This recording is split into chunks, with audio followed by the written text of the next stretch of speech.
Hello everyone, আমি ইতিকা। আরও একটি নতুন ব্লগে তোমাদের সবাইকে ওয়েলকাম। আশা করি সবাই খুব ভালো আছো, আমরাও ভালো আছি। আগের দিন রাত্রেবেলায় গল্প করার চক্করে বরের সাথে বেশ অনেকটা রাত হয়ে গেছিলো ঘুমাতে গিয়ে, আর যার কারণে আজকে ঘুম থেকে উঠতেও কিন্তু আমার বেশ অনেকটা বেলা হয়ে গেছে। এখন সকাল বাজে প্রায় 8টা। যদিও আজকে সেরকম কাজের প্রেশার নেই, শনি রবিবার করে যেহেতু মেয়ের স্কুল থাকে না, সেই দুদিন কিন্তু আমিও একটু লেটেই ঘুম থেকে উঠি। তবে আজকে আমি একটু সবার লাস্টে উঠেছি। বর্মশাই মেয়ে কিন্তু অনেকটা আগেই ঘুম থেকে উঠে গেছে। ঘুম থেকে উঠেই আমি প্রথমে যেটা করি, জানলাটা খুলে দিয়ে বেশ কিছুক্ষণ জানলার পাশে বসে থাকি, তারপরে ঘরের বাদবাকি কাজ করি। তবে শনি রবিবার সকালটা একরকম কাটলেও অন্য বাকি দিনগুলো কিন্তু একরকম কাটে না। সেই দিন আবার সকাল 5টা সাড়ে 5টার মধ্যে ঘুম থেকে উঠে যেতে হয়, যেহেতু মেয়ের সকাল স্কুল থাকে। তো যাই হোক, এখন আমি বিছানাটা গুছিয়ে নেব। আর আমি একটা ম্যাজিক শিখেছি, সেই ম্যাজিকের মাধ্যমে তোমাদেরকে বিছানা গোছানোটা দেখাবো। আর তোমরা কে কে এই ম্যাজিকটা জানো অবশ্যই কিন্তু জানিও। 1 2 আমার এই বিছানা গোছানোর ম্যাজিকটা তোমাদের কেমন লাগলো? যাই হোক, বিছানা গোছানোর পরে পুরো ঘরটা দেখতে খুবই সুন্দর লাগে, কিন্তু ভিডিও যখনই আমি শুরু করি তখনই ভিডিওর মধ্যে আমার ঘরটা বা বেডটা বিশেষ করে খুবই ফাঁকা ফাঁকা লাগে, কেন জানি না। এর যে কী সলিউশন আছে যা করলে একটু ভিডিওর মতো অন্তত কালারফুল লাগবে, তোমরা জানলে অবশ্যই কমেন্ট বক্সে কমেন্ট করে জানিও। ঘুম থেকে উঠে শুনি মামাম এখনও জল বাদাম কিছুই খায়নি, তাই প্রথমে ওকে জল আর বাদাম দিয়ে দিলাম। তবে স্কুল যেদিন থাকে সেদিন কিন্তু সকালটা ওর এইভাবে শুরু হয় না, সেদিন হচ্ছে কি ভারী কিছু খাবার ঘুম থেকে উঠে খায়, তারপরে বাদাম খেতে খেতে স্কুলে যায়। তো আজকে যেহেতু স্কুল নেই, তাই সকালবেলায় আমি জল আর বাদাম দিয়ে শুরু করলাম। মামামের জল বাদাম খেতে খেতে আমিও ফ্রেশ হয়ে জল বাদাম খেয়ে নিয়েছি। এরপর চলে এসেছি রান্নাঘরে, এসে বসিয়ে দিয়েছি গ্যাসের একদিকে ভাত। আজকে দুপুরে যেহেতু হবে মাংস, তাই মাংসের জন্য লাগবে গোলমরিচের গুঁড়ো আর ধনে গুঁড়ো। যে দুটো গুঁড়োই আর কি আমার শেষ হয়ে গেছিলো, যার কারণে আমি শুকনো প্যানে গোলমরিচ আর ধনেটা ভেজে নিচ্ছি। ম্যাক্সিমাম মশলাই কিন্তু আমি বাড়িতেই বানাই, আর বিশেষ করে ধনে গুঁড়োটা না বাড়িতে বানালে বেশি টেস্টি হয় খেতে। তার কারণ বাজারে যে প্যাকেটে পাওয়া যায় ওটা হচ্ছে কাঁচা ধনে গুঁড়ো করা থাকে, তাই ভাজা মশলা মানে ভেজে গুঁড়ো করার মতো কিন্তু টেস্টটা বা গন্ধটা আসে না। যাই হোক, তারপরে এই যে ধনেটাকে ভেজে নিয়ে আমি গুঁড়ো করে নিলাম, আর এদিকে গোলমরিচটাও গুঁড়ো করে নেব। তো গোলমরিচের মধ্যে দেখলাম বেশ কিছু নোংরাও ছিল, তো সেটা পরিষ্কার করে তারপরে আর কি গুঁড়োটা করব। অবশ্যই ভাজার পরে কিন্তু মশলাটাকে একটু ঠান্ডা করে নিয়ে তারপরে গুঁড়ো করতে হবে, তাহলে খুব সুন্দর গুঁড়ো হয়ে যায়। দেখো, গোলমরিচের গুঁড়োটাও কিন্তু আমার খুব সুন্দর একদম পেস্ট হয়ে গেছে। আর এখানে যেটুকু পরিমাণে মশলা বানিয়েছি এটা কিন্তু আমার অনেক দিনই চলে যাবে। মশলা গুঁড়োর কাজ কমপ্লিট করে এরপর কিন্তু আমি অনেকগুলো কাজ কমপ্লিট করেছি, যেগুলোর ভিডিও করা হয়নি। তো এখানে দেখতেই পাচ্ছ ভাত হয়ে গেছে, আর কী কাজ কমপ্লিট করলাম চলো তোমাদেরকে দেখাই। দুপুরবেলায় কী রান্নাবান্না হবে সেই সমস্ত জিনিস আমি রেডি করে রেখেছি। আজকে দুপুরের মেনুতে থাকবে উচ্ছে ভাজা, মাংস আর আমের চাটনি। তো এখানে দেখো আমি গোল গোল করে উচ্ছেটাকে কেটে রেখেছি, এদিকে আলু কেটে আলুটা জলে ভিজিয়ে রেখেছি, আর এদিকে হচ্ছে পেঁয়াজ রসুন আদা সমস্ত কিছু কেটে ধুয়ে রেখেছি। আমাদের বাড়িতে আবার মাংস হলে তাতে যদি আলু না দেওয়া হয় তাহলে কিন্তু মাংস খাওয়াটা ঠিক জমে না, তাই আলুটা দিতেই হবে। এদিকে তোমাদের সাথে গল্প করতে করতে আমার কর্তামশাই বাজার থেকে চলে এসেছে। কি বাজার নিয়ে এসেছে চলো তোমাদের দেখাই। মাংস আনবে সেটা তো জানি, আর মাংসের সাথে আর কি নিয়ে আসলো সেটাও তোমাদেরকে দেখাই। আর আজকে কিন্তু আমাদের বাড়িতে আমার খুব পছন্দের একটি মাংস রান্না হবে। তোমরা বলো তো কী মাংস হতে পারে? এই যে মাংসের সাথে শসা আর গাজরও নিয়ে এসেছে। তো আজকে আমাদের বাড়িতে রান্না হবে আমার পছন্দের মাংস, তবে সেটা মাটনও নয় চিকেনও নয়। আজকে রান্না হবে হাঁসের মাংস, যেটা খেতে আমার খুব ভালো লাগে, সেটা যদি হয় আমার মায়ের হাতে। তবে মা তো আর এখন আমাদের বাড়িতে নেই, তাই নিজে পছন্দের খাবার নিজেই বানিয়ে খাচ্ছি। তো মাংস ধোয়ার আগে ভাবলাম যে চাটা খেয়ে নিই, তাই চা আর বিস্কিট নিয়ে বসে পড়েছি।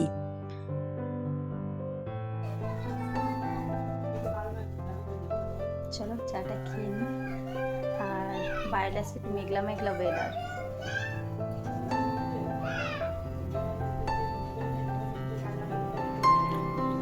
সকালবেলা ছাতু খাইয়ে দিয়েছি, আর ওদিকে আমার উচ্ছে ভাজা হচ্ছে।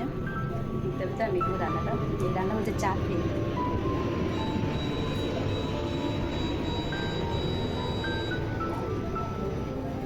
চা বিস্কুট খাওয়ার পরে আমি মাংসটাকে ভালোভাবে ধুয়ে নিয়েছি।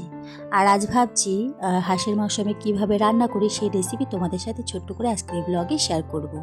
আমি কিন্তু হাঁসের মাংস রান্না শিখেছি পুরোপুরি আমার মায়ের থেকে। চলো সেইভাবে করার চেষ্টা করছি, কতটা পারবো জানি না, তবে হ্যাঁ চেষ্টা তো করা যেতেই পারে। তো চলো রেসিপিটা তোমাদের সাথে এখন দেখাই। তো প্রথমেই আমি মাংসের ভিতর দিয়ে দিলাম কাঁচা লঙ্কা, আদা রসুন পেস্ট, এরপর দিয়ে দিলাম হলুদ গুঁড়ো, লঙ্কা গুঁড়ো, জিরে গুঁড়ো, ধনে গুঁড়ো, গোলমরিচের গুঁড়ো, পরিমাণ মতো নুন আর বেশ কিছুটা কাঁচা পেঁয়াজ কুচি। আর মাখার সময় কিন্তু অবশ্যই সর্ষের তেল দিয়ে মাখতে হবে। হাঁসের মাংস কিন্তু শীতকালে খেতে সবথেকে বেশি ভালো লাগে। আর হাঁসের মাংসটা একটু ঝাল ঝাল লাল লাল হবে, তবেই কিন্তু সেই টেস্টটা হয়। আমার মা সবসময় বলে হাঁসের মাংসে কিন্তু গোলমরিচ না দিলে প্রপার স্বাদটা পাওয়া যায় না, তাই গোলমরিচটা কিন্তু তোমাদেরকে হাঁসের মাংসে অবশ্যই দিতে হবে। হাঁসের মাংস ঝাল ঝাল করে রান্না করলে টেস্ট তো হয় ঠিকই, কিন্তু আমি চাইলেও সেটা করতে পারি না, যেহেতু আমার বরমশাই আর মেয়ে খুব একটা ঝাল খেতে পারে না। শীতের এই সময় আমরা যখনই বাড়িতে যাই না কেন, মাকে আগে থেকেই ফোন করে বলে রাখি, মা একটা হাঁসের ব্যবস্থা করে রেখো, আমরা গিয়ে হাঁসের মাংসই খাবো। আর শীতকালে না হাঁসের মাংস খেতে যতটা ভালো লাগে অন্য সময় কিন্তু অতটাও ভালো লাগে না। তো আর আগে থেকে বলে রাখার আরও একটা কারণ হলো গিয়ে, আমাদের পাড়াতে আগে প্রায় বাড়িতে হাঁস পুষতো, তাই হাঁসের মাংস যখনই খেতে ইচ্ছা করতো মোটামুটি কোনো বাড়িতে গেলে কিনে আনা যেত। এখন যেহেতু সেরকম একটা কারোর বাড়ি হাঁস পোষে না, তাই আগে থেকে যদি প্ল্যানিং না থাকে হাঁসের মাংস কোনোভাবেই খাওয়া যাবে না। আর একটা দিন করে আমাদের ওখানে হাঁসটা পাওয়া যায়, সেটা হলো বৃহস্পতিবার করে আমাদের বাসন্তীতে হাট বসে, আর সেই হাটে অন্য অন্য এরিয়া থেকেই মানুষ হাঁস বিক্রি করতে আসে। সেই দিন যদি হাঁসটা কিনে রাখা যায় তাহলে যে কোনো দিন হাঁসের মাংস খাওয়া যেতে পারে, তাই আমরা যাওয়ার আগেই মাকে আগে থেকে বলে রাখি। যাই হোক, আলুটা ভাজা হয়ে গেছে, এরপর আমি সর্ষের তেলের মধ্যে দিয়ে দিয়েছিলাম একটু চিনি। চিনিটা কিন্তু তোমরা মাংস রান্না করার সময় লাস্টে না দিয়ে এরকম তেলের মধ্যে ছাড়বে। যখন দেখবে একটু হালকা লাল লাল করে মানে চিনিটা ভাজা হয়ে গেছে বা একটু গলে গেছে, তারপরে গিয়ে তোমরা ফোড়নের জন্য জিরে, লবঙ্গ, এলাচ, দারচিনি দিয়ে দেবে, তারপরে দিয়ে দেবে পেঁয়াজ। আর পেঁয়াজটা একটু ওই বেরেস্তা টাইপের মতো করে ভাজা হয়ে গেলে পরে গিয়ে মাংসটা দিয়ে দিতে হবে। কড়াইতে হাঁসের মাংসটা দেওয়ার সময় গ্যাসের ফ্লেমটা অবশ্যই হাই করে দেবে। আর আমি কড়াইতে হাঁসের মাংসটা দেওয়ার পরে যে পাত্রে করে হাঁসের মাংসটা ম্যারিনেট করেছিলাম সেই পাত্র ধোয়া জল একটুখানি দিয়ে দিয়েছিলাম, তোমরা চাইলে দিতেও পারো নাও দিতে পারো। এরপর গ্যাসের ফ্লেম হাই করা অবস্থাতে বেশ কিছুক্ষণ মাংসটাকে নাড়তে হবে।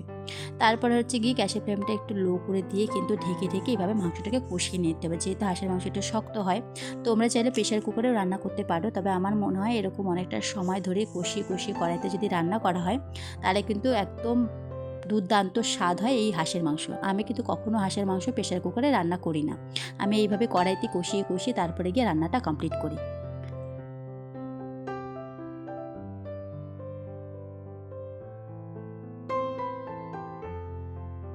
মাংস কষাতে কষাতে দেখবে মাংসের গা থেকে বেশ অনেকটা জল ছাড়ে, আর সেই জলটা যখন টেনে যাবে প্রায়, তখন হচ্ছে গিয়ে টমেটো কেটে দিয়ে দিতে হবে।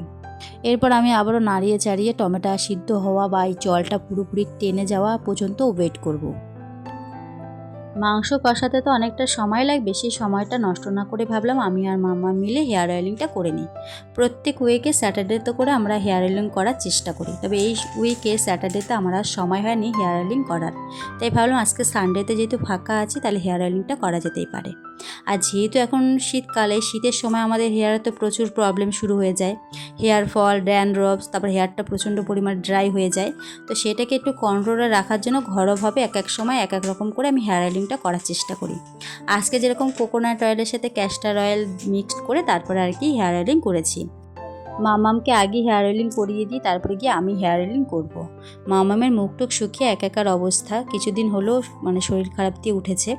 আর ওদের আবার এর মধ্যে নভেম্বরের 17 তারিখ থেকে এক্সাম শুরু হয়েছে, আর সেই এক্সাম দিতে গিয়েই হচ্ছে কি অসুস্থ হয়ে পড়ে।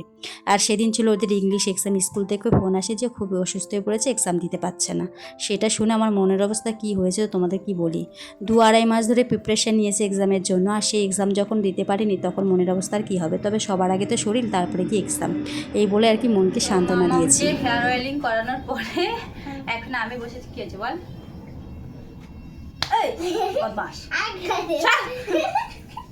একদম তো বাবা কি বদমাস।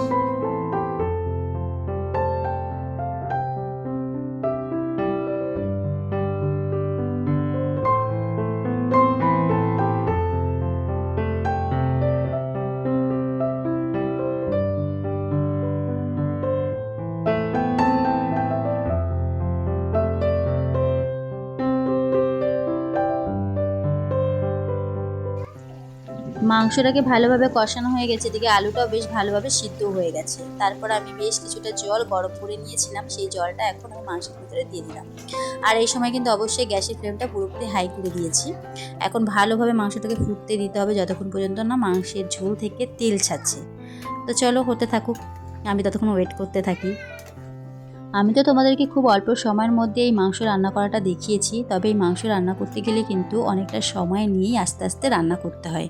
আর তোমরা যারা প্রেশার কুকারে রান্না করবে তাদের তো খুব একটা সময় লাগবে না, তবে প্রপার স্বাদ পেতে গেলে কিন্তু অবশ্যই কড়াইতেই আস্তে আস্তে জাল দিয়ে দিয়ে রান্নাটা করতে হবে।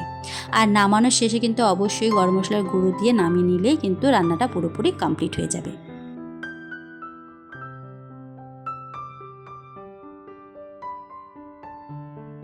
রান্নার শুরুতে তোমাদের দেখিয়েছিলাম যে আজকে দুপুরে কী কী রান্নাবান্না হবে। এবার রান্নার পরে একটু দেখিয়ে দিই কী কী রান্না হলো, কেমন রান্না হলো।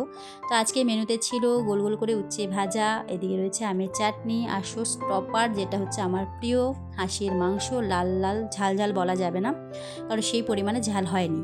তো যাই হোক, আর হাঁসের মাংসের সাথে তো মাংসের সাথে আর কি বিশেষ করে যেটা না হলে হবে না সেটা হচ্ছে স্যালাড। স্যালাডে ছিল শসা, গাজর, টমেটো, লেবু আর চাটনির সাথে পাঁপড়।